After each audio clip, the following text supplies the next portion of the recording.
welcome back. I know it's been a little while since I've gotten a video out. I apologize for that, but just been working on trees and doing some wiring, and a few other things have gotten in the way too, but you know, those always pop up. But I saw that Walthers had out a kit, a pump jack, to kind of go along with the oil refinery and whatever theme. I thought I would tackle this. So I actually picked up two of these, and at least one of them I'm going to motorize. I looked first at trying to do it with my own servo, but that doesn't look feasible, and so I decided to go with their motor that they do provide. It's a 933-1050 little motor kit that can put motion into this. So let's try this. Let me get the box opened up. I'll show you what comes inside, and we'll start putting this together.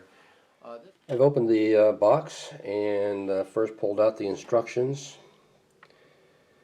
First page telling you all about the pump jack and how it's used, how it operates, and then inside we have the instructions. So I will read those before I do too much of anything, at least once through. In the box also comes two sets of sprigs with your parts on them, and a lot of them very small. And I can see that this is going to take some time if you want it to be operational. Keep the paint and the glue out of certain places, so we'll have to see as we go along with this. Also in the box you get a couple other parts. There's some gears in here, the thread, you have a piece of wire here going to use, I think, for some fencing, and there's actually some fencing material inside here. You can't see it. And you get some decals. So I'm going to read the instructions, and then I've already washed these with soap and water, and I'm going to put a light coat of primer on them before I start, and then we'll start working from there. Okay, is starting to really look at the pieces before I put some primer on them. I noticed that the base plate has got these indentations, and they don't serve any purpose at all.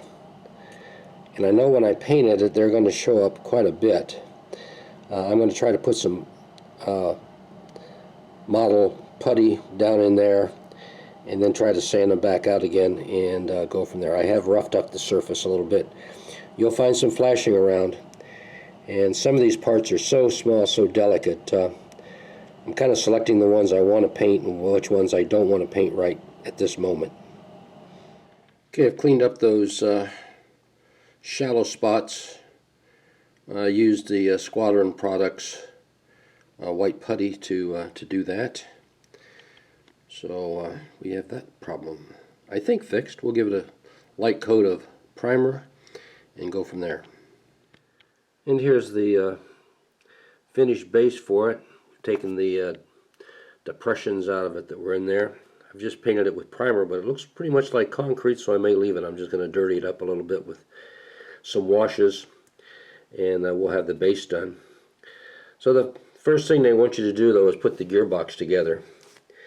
And I happen to have, like I say, two kits, and it's fairly simple. But I put the first one together over here. And of course they say, you know, put it together and make sure the gears turn freely. Well, I'm just afraid that that does not happen.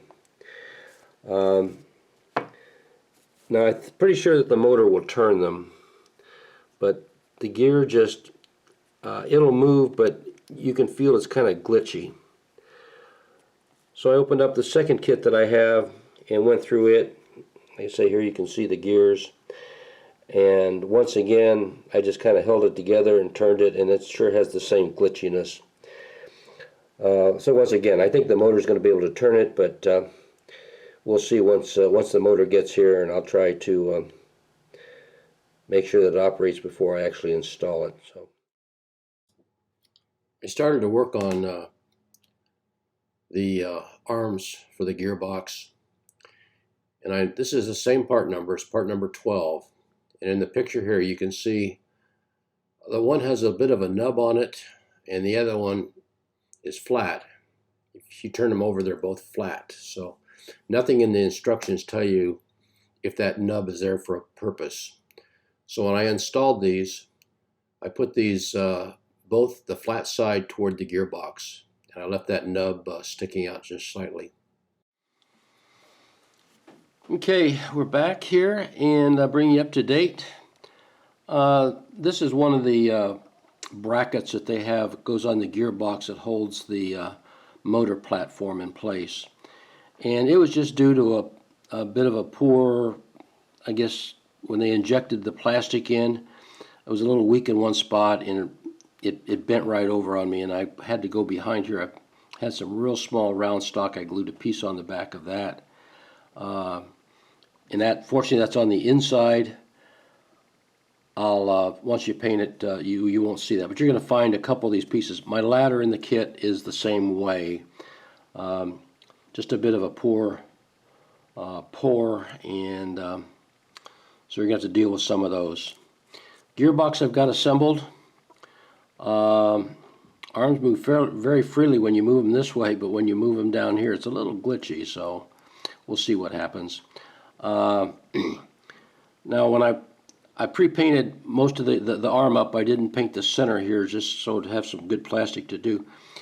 To keep those parallel so they wouldn't, I had an old stir stick here, and I cut about a ½ inch off of that, and I took it and I laid it on the gearbox and then laid the arm down on it to support it, and then just put a touch of glue and let that set up, and then turn it over. Did the same thing with the other side. So now I'll go back, I'll just touch up some paint, and we'll get that going. So that's where we're at. Okay, I've glued the horse heads on to refer to this as the walking beam. I'm not going to go much further with that until I get a few more items done here. I did glue the A-frame onto the base. I've got that ready to go, and I wanted to work on this piping system up front here. That's item number 21 and 22, and I have that piece right here, and the problem is gluing the two halves together to be able to allow that wire to slide down through there. I used the smallest amount of glue, and still glue seeped into the center. I tried to clear that out, it didn't work. Got a little bit of a workaround on that. I've decided to take the base, and to thicken that area I'm going to use a piece of 80 thousandths, and I'm going to glue that onto there. I'm going to re-drill that hole to 1/16 inch, and I've got some 1/16 inch tubing here, and I'm going to use that to substitute for that center pipe.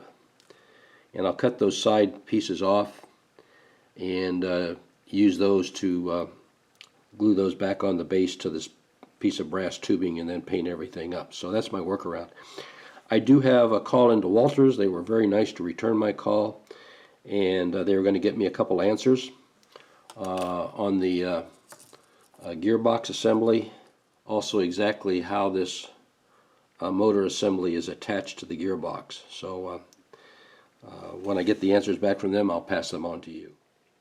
Next, I moved on to assemble the U-shaped piece here to the walking beam. A little bit out of order, but I felt it was easier to do this since this was a very delicate area to try to keep glue out of.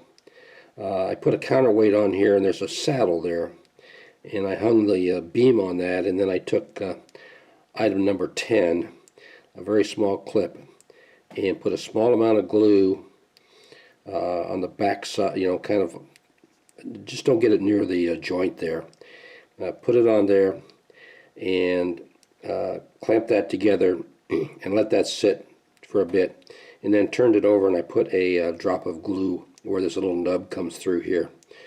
And then that part is assembly. Make sure it moves freely. When I went to put the ladder on the A-frame, the injection molding just didn't catch that one spot there, and here I had two pieces. Fortunately, I have a 3D printer and I could print one of these up. But when installed, I have it there. So I will put that up on Thingiverse. I think it calls for about 38 millimeters to be in length. I actually made mine 40 millimeters so I could trim the ends. I'm going to wrap up this part of the video for part one. I've got the major components built, waiting on the motor, and hopefully Walthers will get back to me with a couple of answers to the questions that I had. So thank you very much for watching. Everybody have a good day. We'll see you again real soon.